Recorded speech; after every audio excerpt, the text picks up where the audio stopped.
Hello? Where is Danielle? It said she was here. Oh my God. There she is. Hi, Danielle. Hi. Hey. Hi. Oh my God. It's so nice to see you. You're so dressed up and shit. Should I like wear something cuter? Like, what are we doing here? What is this for, by the way? I should have told you. I felt like Danielle's gonna put makeup on. It's all good. You look good. No, girl. This is bare face. I just have like a little. That's it. Like, So I love talking to people. Like I love learning about. I'm trying to find my good lighting while you're talking to me. Keep going. Okay. So I just wanted to sit down with you and kind of like pick your brain about how you're doing and like what you do to stay so fabulous and beautiful and gorgeous. Yeah, and I'm piecing this together as I go along. I was waiting for the opportunity to make it perfect, but it's never going to be perfect. So here we are. Right. Okay. Okay, but like you're recording it. It's recorded right now. Like everybody's watching your beautiful lamp. Oh. So with my beautiful pajamas. Okay. Well, you could be in pajamas with no bra on and in a plastic bag. It doesn't matter. Oh, I never wear a bra. I was wearing a bra last night, and I went to DJ D Nice. He was having a party. Yeah. And I think the theme of that last night was like bras off. Oh, what do you mean? like the he was playing house music and it was so hot in there. Like the energy was so like amazing that somebody wrote "time to take the bra off" and then like he pinned it, and so everyone took their bras off. I forgot that I had mine on. I'm like, why do I have my bra on? Yeah. But how are you? I'm okay. I'm hanging in there, you know. I love your earrings. Thanks. Oh, my friend Sarah, she lives in Brooklyn. I know her from high school. She custom makes jewelry. Oh, so dope. Yeah, color. Yeah, color and form. Color with a U, like the British spelling or whatever. I'll look her up. She's dope. Color and form. Yeah. So it's 12 o'clock over by you? It's 12:18 p.m. in California. Mm-hmm. So how's your day? Good. My cat is making biscuits next to me on the bed. She's like, this is the perfect time for me to knead the blanket. Just so you know, I need to say this, like I'm only wearing this fabulous top because I haven't done laundry in 2 weeks, and today I was like, it's Friday, and go do my laundry, and they closed down the laundromat for the next 2 weeks. So I have like all I have left are my party clothes that I never wear. Yeah, and look what I'm wearing, just so that you feel like less. Look at these pants. At least it's color coordinated. I feel like I'm an animal. I'm about to like go like. Yeah. You're a snake in the leaves. In the leaves, yeah. And then this morning I woke up and I just felt really ugly, and I was like, oh, I don't look like myself. And I was like, oh, I probably need to wash my hair. So I washed my hair. So that's why I look like I have my shit together, but I don't. Well, you look fantastic. So thank you. You look gorgeous. I mean, you're so beautiful. Let's tell the audience. So everybody, this is Danielle Ace. Is it Ace or Arce? Arce. Arce, Danielle Arce. She's a stand-up comedian based in California. Yeah. Aren't you like a black belt in something? Yeah, I'm a 4th degree black belt in Taekwondo, and I'm trained in Muay Thai and submission grappling. So she can kick your ass. Yeah. I'm a personal trainer on the side. Like right now, especially during the pandemic, it's kind of been my main source of income because comedy is not like I on average have about 1 to 2 shows a month. So that used to be my main source of income, but now it's been personal training mainly, like virtually. How do you like that? Are you enjoying it? I mean, I've been training people and working with people in fitness and martial arts and stuff since I was 12.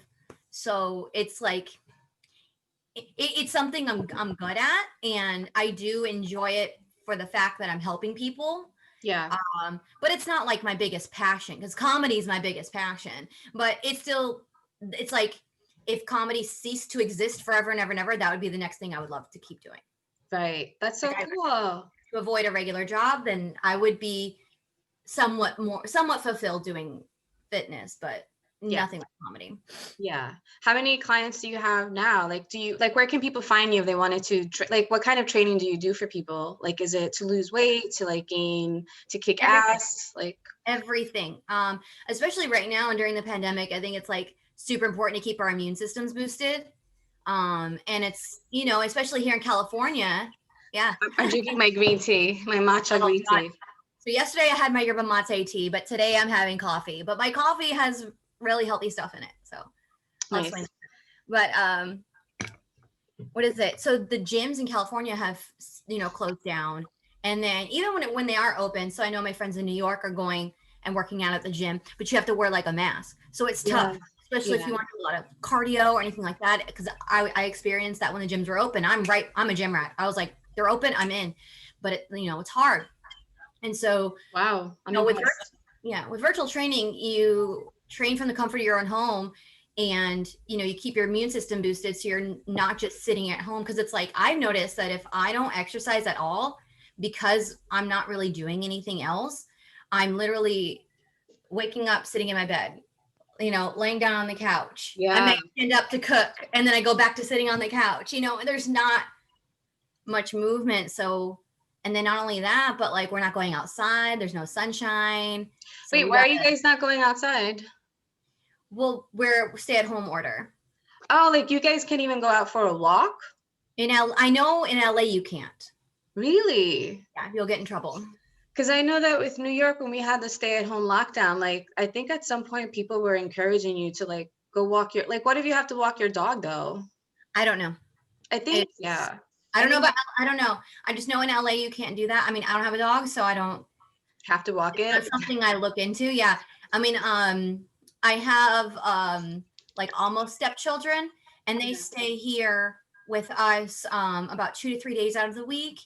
And normally, like at least one or even both of those days, I take the 6-year-old out to the park so she can run around, get exercise and stuff like that. But when there's this strict stay-at-home order, I'm even nervous to take her to do that, because I'm like, you never know who's at the park. I don't know. I still get nervous now that the numbers are so high. So we just do exercises from home together.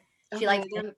That makes sense. I forget because I'm in New York, right? So like not fear, because it is fear, right? But it's real.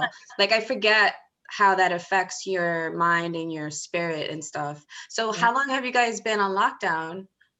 Well, it's been on and off for, since this thing started, but we got the stay-at-home order. I want to say maybe a week or so ago. So you guys have been on lockdown for 1 week already? Yeah. Holy shit. So when is it going to be lifted? It honestly hasn't been that different since the beginning. Cause like, I don't know, we're pretty, comfortable like with each other and stuff like that. My boyfriend and I, we live together. And so it's like, we're cool with like just staying at home and not doing much. Like, I mainly just leave the house to go to the grocery store. I don't live in a pretty part of town, so it's not like I'm not going to go outside and go for a walk here. Okay. If I want to go for a walk somewhere, I have to drive out to like. Okay. I see. That makes sense now. Mm-hmm. Right. You feel better like just staying home than to go for a walk and then seeing like maybe like a broken store or like homeless people or something. Like right now, if I look outside my window, it's very often I'll see people like doing heroin or crack like right outside my window. That sucks. There's not like a lot of violence in this area. It's mainly a drug problem. That's a huge problem. It's really sad. Gosh. Okay, I can see why you're staying home now and why it's important to like work out and move your body and stuff. Yeah. That makes sense. Are you taking baths? Like, are you a bath person? I do a bath maybe like once a week. I found like taking salt baths are so fucking relaxing. I use lavender Epsom salt. Yeah. That's cool. It just got real serious for me right now. I'm like, oh my God, there's heroin addictions, like addicts outside. That sucks. Oh my God. Yeah. Well, we see it all the time. It's not. And then the other day, there was a guy, he was doing heroin and he was like, falling asleep.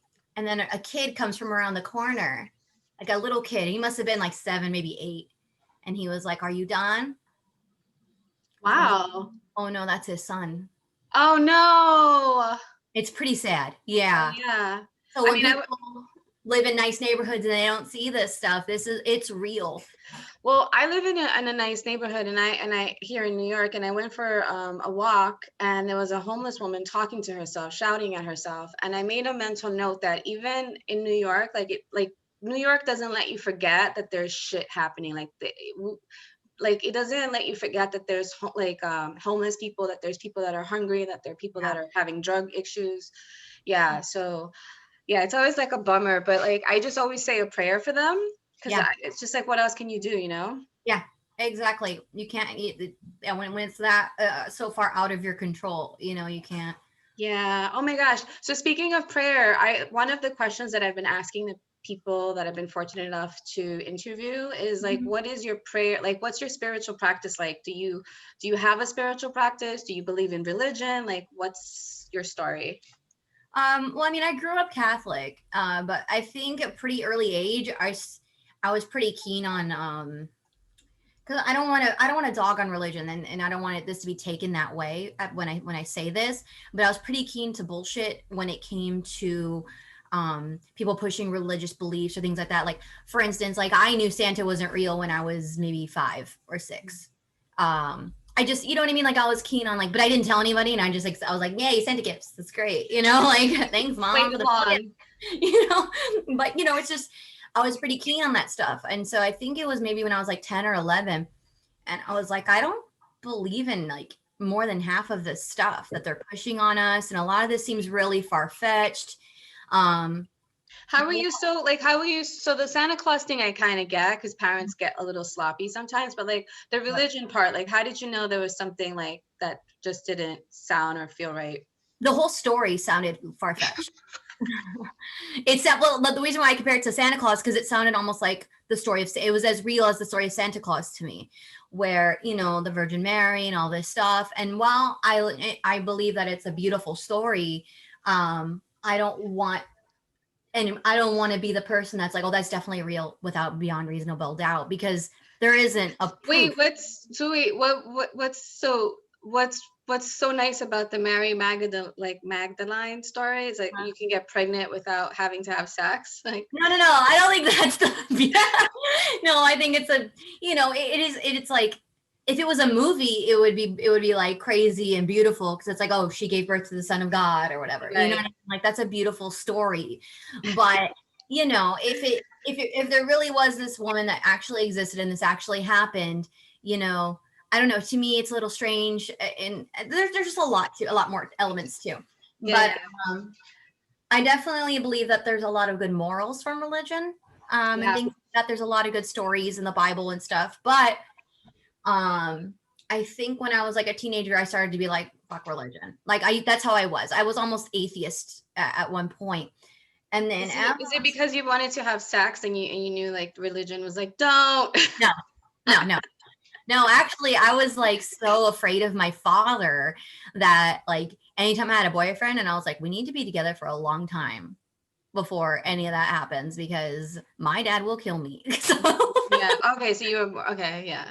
So yeah, but it wasn't like that I wanted to. I also, you know, it was instilled in me from my parents that like you share that with somebody special. Of course, that went out the gate when I I like lost my virginity. You're like, titties, oh my god. Well, no, like when I lost my virginity, like I remember the moment after I lost my virginity, I was like, that was it. Oh man. You know, like, because I mean, especially as a woman too, like, well, I don't know. I think, you know, it's hard for most women to orgasm, but it's especially hard the first time you have sex. I don't know many people that. I don't think I've ever heard those two things together in that sentence. The first time a woman having sex and orgasm, like that's I don't think that's a thing. Yeah, so I was like, that's it, and I was like, oh, well, maybe it's better with somebody else. I don't know, and so I just I just kind of let that go, but. I was just thinking of my first time. I was like, yeah, there was nothing special about it. It was it actually hurt, and that was sorry. Yeah, it's okay. That was actually the sound. That's a common. I feel like most women, if not all, would have a very similar story.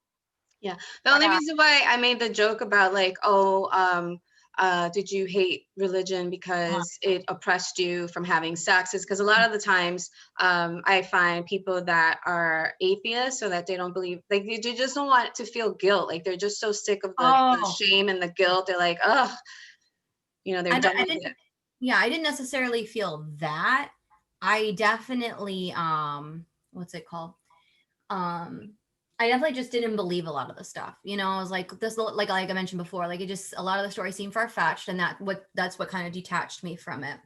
And then, yeah, as I got older and was like, oh, this shit isn't that scary, and then it wasn't a thought to me to be like, oh, I don't want to feel guilty for this or feel guilty for that. It just started to just shed away. Okay. I would say like my mid-20s, I started to get a little bit more spiritual.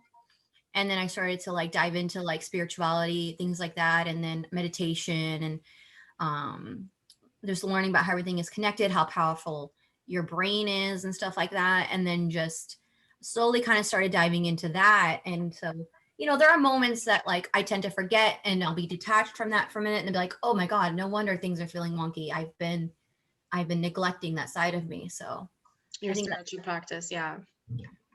Are you into essential oils and rocks, crystals, and all that stuff? I mean, I have some crystals, but like I don't charge them like I'm supposed to, or like use them like I'm supposed to, I guess. But they're here. I think they're beautiful, and if they do hold some source of power, that's great. But again, that's hard for me to completely hang on to as well. Yeah. But I still think that like, there's a powerful healing in eating healthy and like, being, eating clean and so if like essential oils and things like that, they could have a good benefit because of, their properties and stuff. Mm-hmm. How long? So Danielle's a vegan, right? You're a vegan or vegetarian? Vegan. You're hardcore. How long have you been a vegan? Almost 5 years. In 2 months, cool. 5 years. Yeah. Very nice. And that's also part of your self-care practice. It's just like eating well. Yeah. Yeah. I noticed that like when and of course you can eat disgustingly as a vegan still, by the way. People think vegan and they think skinny, malnourished, and I'm like, no, I know lots of people that are, voluptuous and athletes. There's athletes. And and then vice versa, athletes and people that are like built and stuff like that. Obviously, like I'll give it. I mean, last year I was under a lot of stress. Yeah. And I was down to like nothing. Like I was my skinniest since before high school. And then within 1 year, because of I got like happy again, basically, I gained a little over 20 pounds, 25 pounds. So and I'm still vegan, so there's a misconception there. But so back up a little bit. So you were not happy and you weren't eating well. You weren't like feeding your body the things it needed. And then once you got happy, I'm assuming it's with your relationship. Like you started a new relationship and you felt connected. Yeah. You started eating. Yeah. Well, when I'm not eating well, when I'm not eating enough, that things can go really, really bad. Okay. So then now you're eating better. So how did you gain the weight from? Oh, because you were just eating better. You were just making better choices, right? Yeah. Yeah, exactly. Yeah. That's interesting. Okay. I noticed that so during the beginning of the pandemic, I didn't want to die. So I was like, I need to build up my immune system. So I started taking vitamins, eating vegetables, which I never eat, drinking water. I started dancing and I started to like have more body confidence. Like I felt good in my clothes. Mm-hmm. Those are my neighbors. Okay. So then during the quarantine, like I met a guy and after 2 months of dating, he ghosted me. So I noticed that was fucked up. Right. And I noticed that I started to gravitate towards like carbs and donuts because anytime that I would feel lonely or not lonely, but anytime I felt like I needed a affection, it was like, there's no one around to give me affection. So I would go and get a donut and it was like, like life is great. You get that dopamine rush in your brain. That's what you're craving. Your body isn't craving fats and sugars. Your body's craving dopamine. So you want that, like you want that like rush, that like good feeling, Yeah. You can get the Definitely. feeling from, obviously a lot of different ways. It can come from a donut, it could come from petting an animal, it could come from talking to a friend, it could come from affection, it can come from a lot of different things. So a lot of people have to learn to kind of channel it in different ways, especially during this time. It's super hard. Like, I know that if I wasn't living with my boyfriend, for example, or if something had happened between us, it would be pretty detrimental to me. And I'd have to figure out a new way to get that dopamine fix. I'd have to learn how to engage with my friends more, or spend more time with talking to family, or just other ways that I can increase my dopamine levels. Yeah, and even those things you just mentioned takes work, because Yes. like in the Yes. beginning it was like, okay, I'm going to call like 2 friends a day because I know that that's going to keep me sane. But then, like those 2 friends are either stressed out from work, or they have other family issues, or they just Yeah. can't pick up the phone. So it's like, Yeah. okay, and then And it's like you start to try to schedule it, and it's just like, oh shit, this is work too. Yes, exactly. I mean, that's like anything. And that's why, people have a hard time with fitness and stuff. That's why, the show, My 600-Pound Life, unfortunately exists, because people, they find comfort in the wrong things. I mean, that's why there's a drug problem, so it's like Yeah. we cling on to the wrong things. And so, and I think, that's why I'm a personal trainer, because I see the value in that, where you have the accountability because you're paying somebody to be like, hey, like, I need somebody to work that's going to be dedicated to me, Tuesdays, Thursdays, or whenever. And, you give me a meal plan, this and that, and check on me.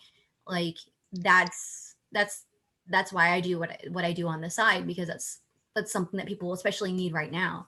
Right. Do you But find that people are sticking to their routines? Like if they work with you, like do you find that they'll cancel or reschedule? How are people doing? Are people like, so yes?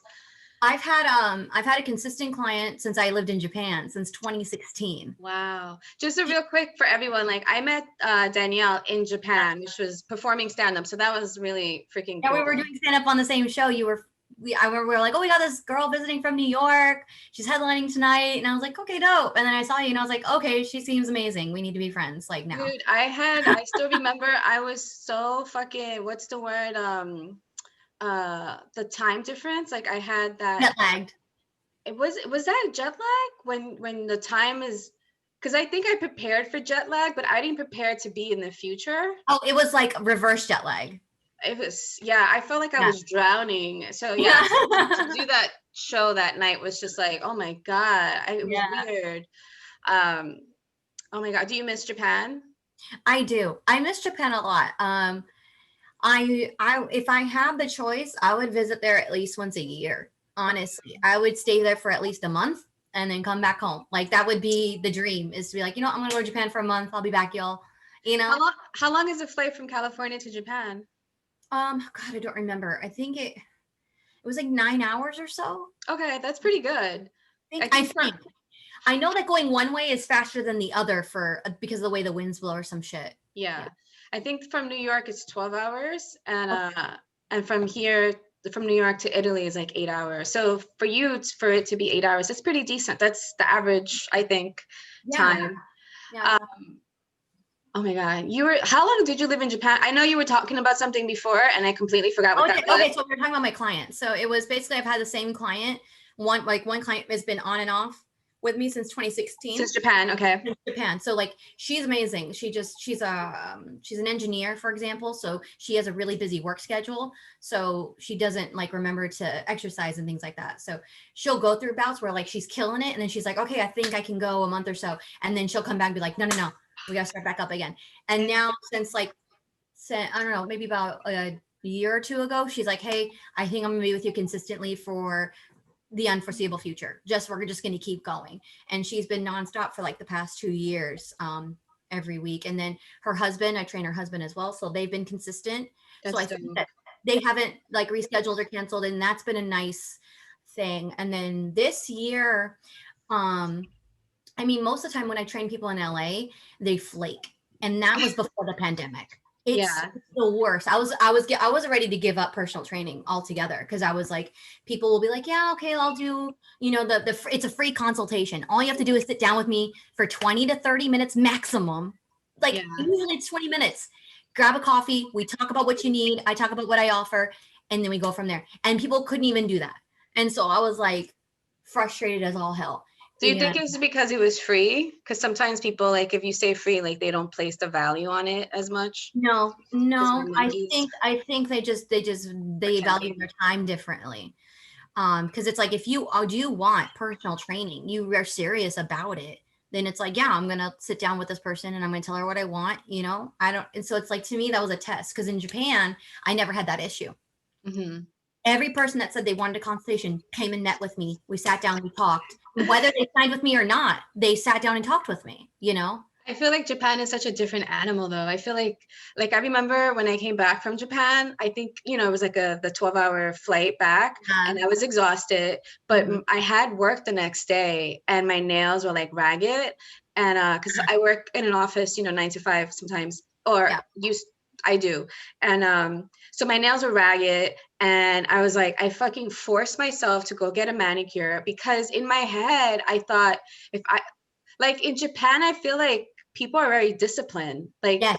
everybody dresses well. Everybody's very, like, on top of their shit, it seems. Well, also, like, a lot of people don't drive. Okay. So they walk, and taking the train is like the regular form of transportation. I was also in my best shape when I lived in Japan, because, when I walked from my home, from my apartment to the train station, was a nice 5 to 7 minute walk. Mm-hmm. So I get there, and then if I'm going to Tokyo, for instance, I gotta take the stairs, get on the train, go from there, go like to another train station. So I gotta go up and down stairs, walk over here to this other train station, take a train, and it takes an hour and a half. That reminds me, have you ever played Mario Brothers? Yeah, of course. Like, the first time I went to Japan and I had to go through the train system, I felt like it was in Mario Brothers. It was like, you're going down, like, it was just like up and down. It was just like, I couldn't get out of the train station for like a good 30 minutes. That's so funny that you mentioned that. Yeah. After a month of being there, I mean, because it was winter when I moved there. So I was always layered up. And then I wake up in the morning, the first thing I do is layer up. I come home and I'm like in bed, like, because it was busy. And then within a month, I remember, like, I finally, like, looked at myself in the mirror without clothes on. And I was like, bitch, like, the only thing I've done differently, aside from my regular routine, like, I work out the gym 3 to 5 times a week. And then, how I eat and stuff, I was just living. And I was like, this is all, you don't realize how much cardio that is, and how much exercise and how many calories you're burning. So that's why they all look so fit over there too, because they are. Because they, it's a healthy lifestyle. I love Japan. I was surprised when I came back and I wanted to tell people about it, that a lot of people were like, who cares? Like, that's Japan. Right. People are like that. People get so weird about I think low key, they're jealous that we got to travel. Maybe, yeah. I didn't even think about that. Because if someone told me that they went someplace, like, I don't know, like, I'm super, anytime someone tells me they traveled somewhere. I want to be like, tell me all about it. Like, how are the people? How was the food? Yeah. Mm-hmm, same. Speaking of travel, what was the last place you traveled to? Oh God. I mean, it's okay. In the US, the last place that I traveled to, don't you miss it? Like Truckee, like near Tahoe. Okay. Oh, that's pretty. Over there. It's so cute. Such a cute place. Like, I would low key, I would like to live there too. There's a lot of places I could definitely live. Yeah. So cute. So that was the last place I went to, and that was, I think, in October. Oh, okay. Oh, that's awesome. So that was like 2 months ago. Mm-hmm. Okay, so you got to leave for a little bit. Mm-hmm. Yeah, October was like, it almost seemed like things were getting back to normal, because numbers were down in October. And so some things were opening back up. And so I was making money in comedy again. Like, it was about half the amount that I normally make. Right. And I was like, whoa, this is cool. And then all of a sudden, that spike hit, and it was like back. So. Wow. Are you doing Zoom shows? Like, how are you practicing your comedy? Like, how are you staying on your toes? I don't do a lot of Zoom shows. I have 2 this month. I usually do about 1 or 2 Zoom shows a month, and that's just to get out my brand new shit. Because I probably write on average between 8 to 10 minutes of new material every month. That's amazing. I think that's good. Are you happy with that, or? Yeah, I don't, and it's not me, like, I don't sit down and write. Like, if I have an idea, I write it on Twitter, or I put a Facebook post, or I make a note on my phone. Okay. And so then, when I have a Zoom show, I just go on my tweets, my twat. No. So I I go on Twitter and I'll write down some of my favorite tweets and I'll kind of expand on them a little bit. And then yeah, same thing. And then as soon as like I'm on, I kind of already know where I want the joke to go. So I don't need to write it out. So even if it's just a tweet, I can expand on it a little bit more and find the punchline. So that's kind of what I've been doing with Zoom. But. So you have like a formula of sorts. You either write it on Facebook, Twitter, or your notes, and then you go back to them and then basically tag them or just kind of expand on them. So yeah, I'll write them down on a piece of paper. And if as I'm writing, because as you physically write, your brain is working, you come up with more ideas. Sometimes I'm like, oh yeah. And then I'll write a couple more key points. Or if I can't think of anything else, I'll just write it because I know that as I speak and say it out loud, that my brain will think of more things. Because, as you know, when you've been doing comedy for a long time, it's easy. It becomes easier to find the joke. And it becomes easier to riff and find things. Yeah. Whereas me, 2 to 3 years in, I wouldn't be able to do this. That's why I have stacks of notebooks from my first 5 years of me writing everything out. Yeah. You just reminded me that so I try to write 15 minutes a day, but sometimes I think what I've discovered some really good shows on Hulu that make me feel good, that make me not eat a donut. So I'll watch the show and then that'll be my comfort. The show's on. And then, so I don't write.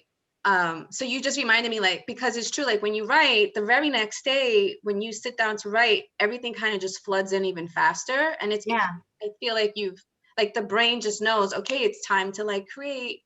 Yeah. Yeah. I was in the habit. Okay. So I have this book called The Artist's Way. And I'm so glad we're talking about this because I did want to restart this book. I'm going to show it to you. Hang on. Okay. So it's a textbook. And it is amazing. It kind of changed my life. It's called The Artist's Way by Julia Cameron. You can get it super cheap online. You can find it for super cheap. I don't want to promote Amazon. I bought it on Amazon a few years ago, but at this point, wherever you can find it, the local bookstore. Just if you got on Amazon, don't tell us. So it's textbook. So basically it kind of gives you exercises and things to do to unlock your creativity. Mm-hmm. So I think especially right now during this time, I've been working on a pilot with my best friend that I met in Japan. And we hired a woman that she's a TV producer and she does helps people with produce their pilots and things like that. And so we did a course with her and we were working on that. And it was I was wow, I felt productive for the first time during this pandemic. And then as soon as, the course was up, I was okay, we can work on this on our own. And both of us have just been it's just sitting on our computers, because there's no motivation's kind of been lost and the creativity isn't flooding in. And so I told myself I need to go back into doing this, The Artist's Way. Because it kind of, it's a spiritual path to higher creativity. So it mixes spiritual elements and creativity. So this is a great book for writers, comedians, artists, painters, anything that you do. Or if you're somebody that's why am I not creative? Why is it, so many people have all these artistic abilities. I don't seem to have that. This is great for you too. I'm gonna check it out. I think I had another friend recommend that book, and it went in one ear and right out the other. But now that you're suggesting it as well, definitely. So I told myself I got to redo this shit because it reminded me when you're saying we got to write every day because it puts you in the habit where it's upon waking up, before you do anything else, you grab your notebook and a pen and you just write. You don't think for 3 whole pages. That's really good. And even if you're just writing, I don't know, you just fucking do it. Yeah. I know for me, in the past, now I know better because I guess I'm older and and people just keep repeating these messages. But I know for me in the past, I would feel guilty. I feel I was trained to believe that life and work has to be hard and difficult. Right. And so the idea of waking up in the morning and deciding how you're going to spend your time, that's radical. I'm going to wake up and journal or write. That's such a luxury. But it's something that, that's you have your, to do. Upbringing. Huh? It's from your upbringing, yeah. The idea that you have to suffer through your work or life is hard and it the fact that you can get up and have a beautiful morning with and it was kind of similar with me because like my father was brought up kind of that way, where like, you know, his dad didn't believe in doing anything other than, you know, you work sucks, you do it, you get through it, you provide for your family, Labor. you know. And so my dad started his life like that, and that's, you know, and then he was miserable. And then I think, you know, once he got older and he, you know, he had me and my brother, and as we got older, my dad we had this like big car accident and it changed like all our lives. And my dad told us, he's like, look, he was like, there's definitely things I prefer for you guys to do, but I want you to do whatever makes you happy and to go for it and to work hard, because if there's nothing that you can do, and there's no limit to what you can do as long as you put your heart and your mind to it. And so that changed my perspective a little bit too. So I think that's why I've been able to kind of like pursue comedy and stuff like that, because I kind of had that instilled in my head a little bit as well. Yeah, that's awesome. And also that your dad supports you, right? Like he supports Oh my your God. art. He does. He doesn't share any of my stuff on social media like he shares my brother's, but I think it's because I talk about sex too much. Oh, okay. That's so funny. And can you tell the people watching, so you're a mixed race? Yeah, my dad's from Ecuador. My dad's from South America. My whole family on that side is all Ecuadorian. My mom is Italian, but she's white. So like, you know, white Italian. I mean, all Italian. Americanized, you mean? She's very, yeah, like Olive Garden Italian. You know what I'm saying? like, Okay. like, she was born in Iowa.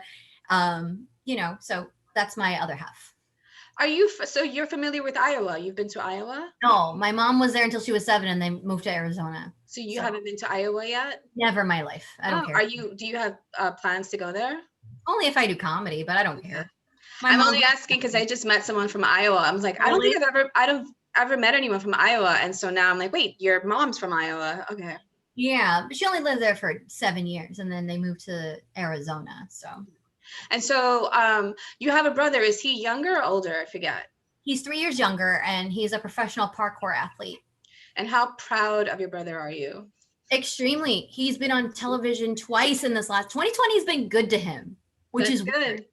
Because in 2019 he recorded and he competed in this show on Fox called Ultimate Tag, which during the pandemic all sports kind of closed down for a while, and Ultimate Tag came on, and that was like everybody's source of like competitive action. And my brother broke records and like won like the $10,000 prize on that show. Wow.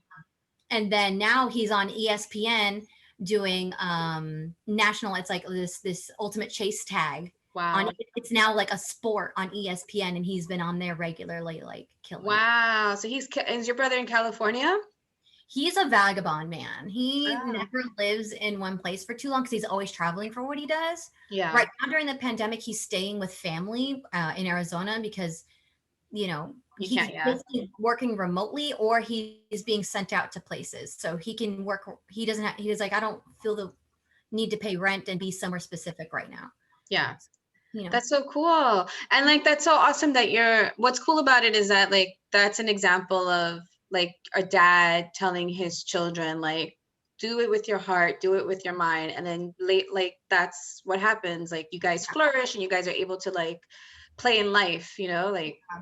I definitely could have, I think because of the anxiety that I had from growing up, the other way was detrimental to like, I probably would have been more successful earlier on if I didn't have the anxiety and depression and all this shit happened to me, and not, because also like while my dad would say this stuff, like before he really meant it, and in my mid-20s, he was like, when I told him, like, I think I was like 21 when I knew I didn't want to like live in Arizona anymore. I wasn't done with college. Oh no, it was before. It was maybe like 18. I told him like, hey dad, like, I think I eventually like want to move to California and like stay in entertainment. I was like, think this is what I want to do. Mm-hmm. And he was like, well, if you don't go to college, I'm not going to support you. Oh, damn.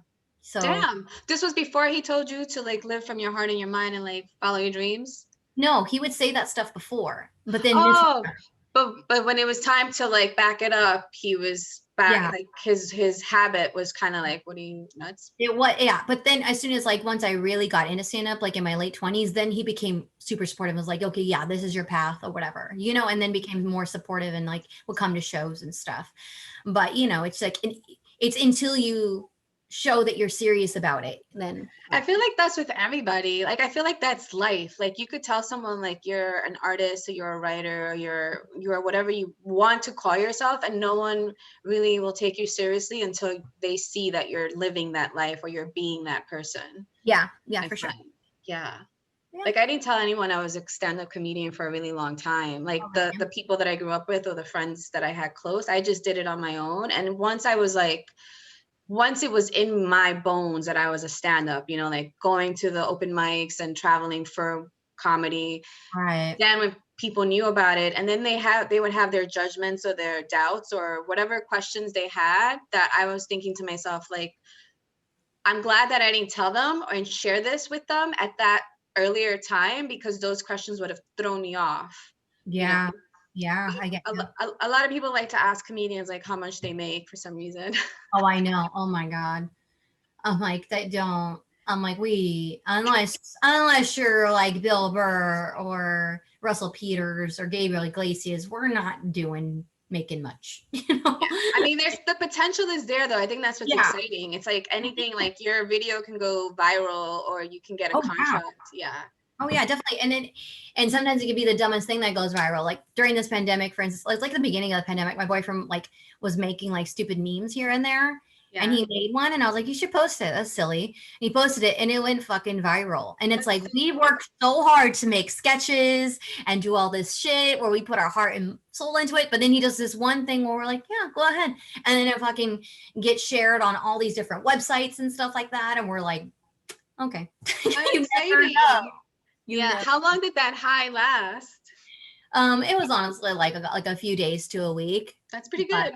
But it was pretty dope, you know, especially like to see like, oh wait, look, I was like, your picture got 100 shares, and he goes, oh wow, that's pretty good. And then all of a sudden, within an hour, I'm like, it's got over 1,000 shares. And then he's like, what? And I was like, no, sorry, 2,400. And then like we went the whole day, we were like refreshing. And then it got to like 30,000. And we're like, oh my God, this thing's gone viral. Yeah, no. But yeah, it was interesting. Yeah. It goes back to the dopamine rush, right? Like seeing those likes and seeing how many people you've like touched. It's like, oh my God, this is so much power. Yeah, it's pretty crazy. I had a tweet. I watched have you seen, oh man, what's his name? The Irish boxer, I haven't said his name in a while. The Irish boxer, kickboxer, he's always like kicking ass and like he's rude. He's very boisterous. Oh, fuck, I don't know what my phone is. He has a documentary on Netflix and it's fucking great. This man, he's the Irish boxer. What's his name? It's driving me. I'm sorry, I can't help you. I don't know. He has the liquor called Proper. Okay. You know who he is. But anyway, the point is, I watched his documentary. It was amazing. This man's mentality is, I'm gonna be the greatest there ever was, and he like lives and breathes this as a fact. And like halfway through the documentary, I was so inspired. I was like, oh my God, I'm gonna do like 100 push-ups. I'm gonna do sit-ups. I'm gonna be the best comedian there ever lived. Like I was just like, and I had to take a nap. It was just too exhausting. I exhausted myself. And so I tweeted that. I was like, Conor McGregor's documentary was so good. Like I had to take a 2-hour nap. Yeah. And he liked it. After he liked it, I kept getting retweets and tweets and comments. And I think the next day, I was like, am I famous now? Like, is this it? That's awesome. Yeah, it was fun. But I was surprised. I was like, oh, this just feels good. Like I can see why people are addictive. I think it was like 2014. I used to have this joke about dancing to Lil Wayne. No, was it? No, sorry, not Lil Jon. And like, you know, because like especially back then, a lot of the songs, like back in the early 2000s and mid 2000s, like it was about they tell you what to do in the song for dance moves. And so, you know, especially back then, I was early in comedy, and so I was just like playing with stuff. And so I was talking about dancing to Lil Jon, and I had this joke and it crushed. And so I had it on video. It's like, okay, I'll post this clip on Instagram, and I put hashtag Lil Jon. And the next day he liked it. That's so cool. I looked and I was like, and I looked, I'm like, no, it's him. He liked it. And I was like, I mean, it didn't go viral. It didn't like, you know, he didn't share it or anything, but that like though, that I was like, Oh, Yeah. okay, that's all I need. I can retire the joke now. Yeah. Oh man. Speaking Okay. of, so I'm gonna wrap it up with you soon because I don't know, but thank you so much for doing this. I'm gonna ask you a couple of questions. It's so, first of all this aside, I love that I'm seeing your face. In your face too. I miss you. This is so nice. So when you do it, how long have you been doing stand-up? 9 years. 9 years. Okay. I think I asked you this when you were in New York. Like, how are you dealing with success in comedy? Like, what are three things you love about what you're doing with stand up? And what are three things that you could just do without? I think it's cute that you said success, because I don't feel like I'm there, but that was sweet. I like, I like that I feel confident with it. I like the confidence that I have, that I feel comfortable enough to have an idea of it for a joke and be able to be like, you know what, I can say this in front of people because I know my voice, I know how to do this. You know what I mean? Like just feel comfortable in my own skin, entirely as a comedian. That is probably my favorite part about this. It's just the confidence that I've gained and just kind of knowing Swagger, like, the my swagger, head, right? the swagger, but also just kind of knowing who I am. Like how to take a premise and make it my own. And even though it is a premise that I've come up with, it's like this is personal to me, and make it personal to me. And people know if like I like to think that if I say something or a certain joke, people can be like, oh, that's a Danielle Arce joke, that sounds like it's you know what I mean, like it's my own voice. It's your voice, yeah. I think that's something that I love the most right now, as far as that goes, as far as my journey with stand up. And then you said, what are things that I want to work on, right? What are things that you could do without, like something about this industry or just Oh, doing performing that you're just like, ugh, I could really I could do never. without it being a boys' club. I could do with being taken seriously as a female comic. And I'm sure you probably get this all the time. Like you and I, we aren't girls that, that like to dress ragged and can just go on stage as if it's like college finals the next day. There are women that can do that. Like Whitney Cummings does that. And I think she's amazing for doing it. I don't feel confident and comfortable being barefaced in sweats on stage. And I admire when women can do that. Now, I'm not the opposite. I don't like to wear dresses either. I like to be like in between. So, but even when you wear makeup or anything, people don't take you seriously still. They're like, oh, it's a pretty comedian. Like I don't. Or she's vain, like she doesn't have anything else to offer besides this like book cover she has on, like besides this Yeah, makeup. Yeah. exactly. So a lot of times it's like I just want to be taken seriously, and I'm sure you experience that as well, because I know that you're I've gotten ready for shows with you, and you're like you have a routine of like you do your makeup and your hair, and you're like, should I wear this jacket? Do I wear this? Do I wear that? That's what we go through. Dudes in comedy don't go through that. They're like, oh, I'll wear this shirt and I'll wear this hat, and then I'm gonna go on stage. Like they don't go through what we go through. Yeah. So I just want to be able to be taken seriously as a woman in comedy. And I definitely could do without the sexual harassment. With you know what I mean? Because it still exists, even though the hashtag Me Too movement happened, which I'm glad it happened. There's still shit happening, and people are still letting things slide. So I could definitely do without that. So I think it's just more of like, let's just keep going the direction we're going with equality and recognizing that women are fucking funny, Yeah. So That's funny that you say if it like what are some things you can do without, and you're like I could do without the lack of yeah, like I could do without the lack of danger. Yes. Danger, yeah. Exactly. I just want to feel safe and comfortable and included. I think that's basically it. And I think that's all anybody wants in life. So I was watching Naomi Campbell has a show on YouTube and she has like a lot of fun guests on, and today I watched Amy Schumer and her talk for a little bit, and it was funny because I remember Amy Schumer had bumped someone in the New York comedy scene, and the comic I know it was like a big deal. Like people were shitting on her for having had bumped this New York comic, and so Naomi Campbell had asked her a question about like, do you still see sexism in the comedy?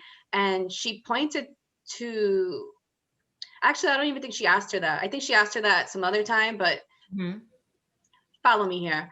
Amy Schumer basically said that she can't just drop in on shows anymore. Like now she has to be conscious of like, if she drops in to work on material, she knows that she's going to be bumping other people and that other people are going to be upset. So now she's more conscious of it. And she said that men, on the other hand, like Dave Chappelle, Chris Rock, these guys just jump on shows, work out material for an hour, 2 hours. No one says shit. Like no one says anything about it. But when she does it, there's like this issue. And I completely forgot, because when I heard about her bumping the New York comic, I was like, yeah, she sounds like that's kind of fucked up. Not realizing I remember hearing about it too now that you're saying that, because that's exactly was my thought too at that time. Yeah, and it never occurred to me that like, wait a second, guys like Dave, Louis, all these the time. Yeah, and no one ever says anything about them. Yeah, so I was like, oh shit, I didn't even realize this was. I remember, I was doing this show at a bar in Manhattan Beach, and Ali Wong popped in. She was known to pop in sometimes there, right? And when I saw her walk in, I was like, oh. And then I remember, so I like stood close, you know, and like she was talking to the guy that runs the show, and he's like, how much time do you want? Because I'll give you as much time as you want. Like I can bump a couple of these a lot of comics that are here are just like, you know, they're fine with just being here. They'll give you their time if you want. And she was like, no, I just want to do like 15 minutes. Don't bump anybody. Don't do that. She's like, and yeah, and now I think about it, I don't know any guy comics really that would say that. You know, they're just like, oh yeah, I'll do my 20 minutes, do my hour, do whatever, you know, okay. Yeah, and so that was another thing she says. She says like, because we're women, we're supposed to like care, like we're supposed to care about other people's feelings and all this stuff. Right. Which, yeah. God, I've been to so many shows where guys should be getting off the fucking stage, and they're just like or like I just had an interview with somebody about what we're talking about, where, you know, we go on stage as like a female comic or whatever, like you go on stage or I go on stage and we fucking, let's say we kill it, and then the host gets on and says something demeaning about us or talks about our looks or something like that and totally destroys what we just did. Yeah. You know, because they feel an insecurity or they feel like they got to have some sort of rise from the crowd, you know, trying to ride what we just did. Like it's very upsetting. Yeah, you can get off the stage, and like I have countless stories of me getting off stage and someone being like, wow, look how hot, isn't she hot? Or did you see her ass or whatever? And it's just like, bro, you just ruined my whole fucking set. Yeah. Now people are going to remember what you just said, not that, you know, I had a great set. They're like, oh yeah, look at her ass, I didn't even notice, you know, fuck you. Yeah, that does remind me though, there are some women that are really smart with it. Like even someone as big as Cardi B and what's the other, Megan Thee Stallion. Like those women are actually brilliant because they know, even Nicki Minaj, like, right? Like they know that misogyny exists and they're like, fuck it, I'm going to use my sex appeal. Like, because like, I think Cardi B had something like that where guys would just be like, oh, you're just tits and ass and no one really, you're not talented, you're just looks. Right. And but there's a difference with stand-up though. Well, is it? Because like, I think there's a couple of female comics, I don't know their names. I think most of them are in LA where they're gorgeous, they're pretty, and they don't give a fuck if you think they're funny or not. They're actually using their looks. And I think that's something maybe we can work on, which is like, you know what, we can kill, we can be like we are talented, but like maybe we can use our looks, and so what, you know? I just don't want, yeah, exactly. I really want to get to that point where it doesn't matter how, you know, it doesn't matter if being ourselves is wearing a snakeskin suit while telling jokes. Do you know what I mean? Like, that's cool. That's accepted. Whereas I don't want to be questioning like, oh, is this skirt too tight for me to wear on stage? Oh, you know what? Like, this is showing a little too much skin. People are going to be focused on that. You know, like, oh, I don't want to wear a crop top. I don't want people staring at my stomach. I want them to hear my jokes. You know, like that's an analysis. And now also I'm always thinking, oh, is the host going to say something about me when I'm done? If it's a guy hosting, you know, I don't. But I think it's good to know, but I think it's good to like, not like, but I'm saying like, I don't want to have that anymore. You know, that I don't want to worry about that. But so then how would you go forward then? Like if you don't, because it's going to happen because your beauty is like another arsenal in your tool belt. And like people are going to use it against you. Like people are going to be like, oh, I know it bothers her that I mentioned how beautiful she looks and not how funny this joke is. Yeah. So they're not going to give that to you. Like, I mean, you know, like, the bad guys. that's why I feel most confident. For me personally, I feel most confident when I'm almost dressing like on the edge of androgyny, Right. where like I feel comfortable where I'm wearing a t-shirt like this, but I'm also wearing like a jacket, where I'm wearing like a blazer or a denim jacket or a bomber jacket, and I'm wearing jeans and like, high top sneakers or boots, and that's, because then people are more likely to be like, okay, I don't see her as much of a sexual object now. Yeah. I don't know. It just, because I notice a difference when I dress certain way or not, but there are some days where I'm like, fuck it, I'm gonna wear fishnets and short shorts, and I'm gonna go on stage, which I've done this year. And I had a killer set, but so I think it's just finding your way. But I think as women, we just keep owning who we are. Right. It's Yeah. gonna happen. Yeah. I think I was telling my therapist this week or last week that I'm dating, and I hate when I tell someone I'm a comic. I don't want to lie to them and not tell them. Right. But then it's part of my life. So I tell them up front, and then I tell them, and then as soon as I tell them I'm a comic, they start telling me their dick jokes. So they start talking to me in a really vulgar way. They're insecure, and they can't handle what you do because it's a man. It's typically like men are more known to stand up. And even today, when there's thousands and thousands and thousands of women comics, and there's now specials coming out with more women, it's still seen as like a men's club. So I've had the similar situations where when I was dating, and I'd be like, yeah, I'm a comedian. And they're like, oh, I've always wanted to try that. And it doesn't. And then it's completely taken away from me. And very weird. And it's a different dynamic. Like now he's no longer trying to pursue me. Now he's just trying to make jokes for me or something. Yeah. It's like, oh, I don't need that shit. Like, but my therapist suggested, which I thought was really helpful to me, because I wasn't able to articulate it for a really long time. But she said that, I have to remember that when we perform stand-up, it's a persona. Like we're exaggerating, like I can say to them now, like, listen, like I'm still a lady. Like you can still talk to me with manners. Like just because I go on stage and like, divulge some things doesn't mean that I want to be spoken to in that way. Yeah. Because sometimes like guys, especially with comedy, like I'll do like a Zoom show, or I'll be with guys hanging out, and then they'll start talking about like pornography and jerking off, and I'm just like, ugh. But we're in this industry, so I can't be all virginal, but it's kind of like I don't really need to hear this right now. Oh, for me, I think like I'm not as like, oh no, I'm just more of like, okay, that's just what happens here. People, I'm not like, well, in the beginning I was, but now it's like it's part of what we do. It is. Yeah, there were times when, I was like dating and I come home and I smell like cigarettes, and my ex-boyfriend would be like, oh, you kind of smell like, I'm like, yeah, because that's just, I hang out with a bunch of degenerates, like that's what's going on here. This is what I do. Yeah. This is what it's not a pretty lifestyle. We're out late at night, hanging out with other people who are out late at night, just trying to make people laugh. Like that's what we're doing. It's not the best of the best, cream of the crop people, Yeah, which is an odd thing to say, right? Because like we're part of that somehow. Yeah. I'm glad. I mean, that's who we are. Yeah. I don't even know how we got here. Like I don't even know. I don't know how I'm a comic, but it's fun to make people laugh and smile. I just love it. I know exactly, like, because for me, I've been acting and doing theater and TV film stuff for so long, and I did improv. And then it wasn't until I tried stand-up to where I was like, oh, this kind of is everything, because it's so much more challenging than anything else I've ever done. And it's exciting. And it's like, I don't know. That's something that ruts. It's like, yeah, it is. That's my drug, dude. So it's definitely like, it's different. And so that's why I'm like, this is who I am. This is what I need to keep doing. And so, Yeah. So I'm gonna wrap. This is me wrapping it up. This was fun. Thank you for doing this. I don't know when I'm gonna put it out, but when I do, I'll obviously share it with you. Can you tell the people where they can find you? Yeah. So I have a website. It's not that updated, but it has all of my social media links on there, my email address, if you want to send me an email for anything, if you want to book me on anything.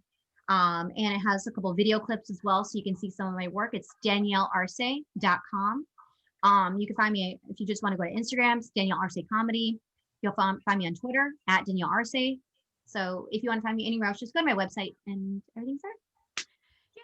Thank you, Danielle. Have a beautiful rest of the day. And I hope to see you on the road, bitch. I know. I want to see you next year. I want to go to, my plan was to go to New York this fall, but albeit we're in this situation. So my goal next year is to go to New York in the fall. So hopefully I'll be there to see you and hang out. We'll be here. I'll be here. All right. Bye. Thanks, everybody.